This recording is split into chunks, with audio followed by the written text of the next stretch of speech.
मनाने में। ना तो यहाँ गुटखा थूकें, ना यहाँ सुपारी खाएं, ना तम्बाकू खाएं, क्योंकि हम यहाँ नशेड़ी बन के ना आए। सीधी सी बात है, नशेड़ी बन के ना आए, यहाँ पवित्र आत्मा लेकर आए, जिससे गंगा मैया हमारी सुरक्षा है। हम देख रहे हैं, हमने यहाँ स्नान किया तो यहाँ लाखों की संख्या में लोग कपड़ा छोड़ जाते हैं, अपने अंडरवियर यहीं पटक गए। क्या गंगा मैया हमारे तीर्थ क्षेत्र गंदगी के लिए है? क्या हमें इन्हें प्रदूषित करने का अधिकार है? कभी मन में चिंतन करना चाहिए, और यदि यह चिंतन हम नहीं कर सकते तो निश्चित रूप से हम मनुष्य कहलाने लायक नहीं है। हमें अपने आप को पशु मानना चाहिए और राक्षस कुल का मानना चाहिए, क्योंकि हम बराबर यहाँ देख रहे हैं ऐसे पावन, यानी ये रज है, इसको भगवान राम ने अपने मस्तिष्क में लगाया था।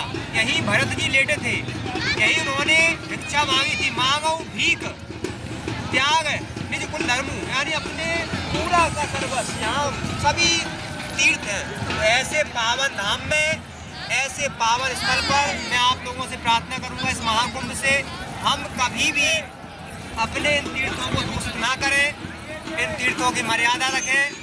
और यदि यह हमने कर लिया तो समझ लो गंगा मैया में डुबकी लगाने का पुण्य हमें यहीं मिल जाएगा, और गंगा मैया हम पर प्रसन्न बनी रहेगी।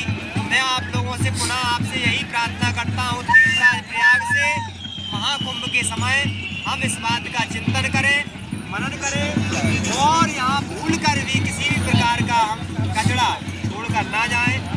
अपने साथ प्लास्टिक का सामान जो लेकर आते हैं आप अपने साथ वापस लेकर जाएं, क्योंकि गंगा मैया में हम गंदगी फैलाते हैं, प्रदूषित करते हैं, गुटखा बीड़ी तम्बाकू खाते हैं, तो निश्चित रूप से बहुत बड़ा अपराध है, पाप है। यही कथा का सार है। कहते हैं जीवनम कल्याणे ते सार्थका ध्यानम मूलम औषधि।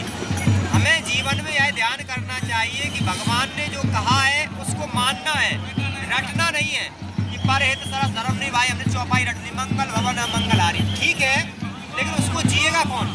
इसलिए आपसे पुनः मैं प्रार्थना करूंगा इस पावन क्षेत्र से। हमें लगता है यहाँ कोई ब्लेड डरी है, कांच का टुकड़ा डरा है, और एक माताओं बहनों से ही प्रार्थना है मेरी, हम यहाँ पर किसी प्रकार का सिंदूर का पैकेट, चूड़ियाँ, कांच, यानी सुहाग का श्रृंगार मत चढ़ाओ आप मैया पर। मैं बराबर देख रहा हूँ यहाँ ट्रॉली भरे, हाँ ट्रॉली भरी कांच की चूड़ियाँ, माता रानी मावर के पैकेट, मेहंदी के पैकेट छोड़ जाती है। और इस प्रकार का अगर मान लीजिए इस महाकुंभ में 50 करोड़ में 20 करोड़ माता बहनों ने भी ऐसा किया, 10 करोड़ ने भी ऐसा किया, तो गंगा मैया कितनी प्रदूषित होगी, ये कल्पना करो और मन में धारण करो। मेरी माता बहनों से ही प्रार्थना है, हम यहाँ किसी भी प्रकार की न चूड़ियाँ चढ़ाएं, न कांच का टुकड़ा चढ़ाएं, ना माहौर चढ़ाएं, ना बिंदी का पैकेट चढ़ाएं, क्योंकि वो सब प्लास्टिक में आ रहा है, और वैसे भी एसिड होता है उस सिंदूर में, सैकड़ों मछलियाँ मर जाती हैं। गंगा मैया का पानी अमृत के समान है, ये जल इस दूषित हो जाता है।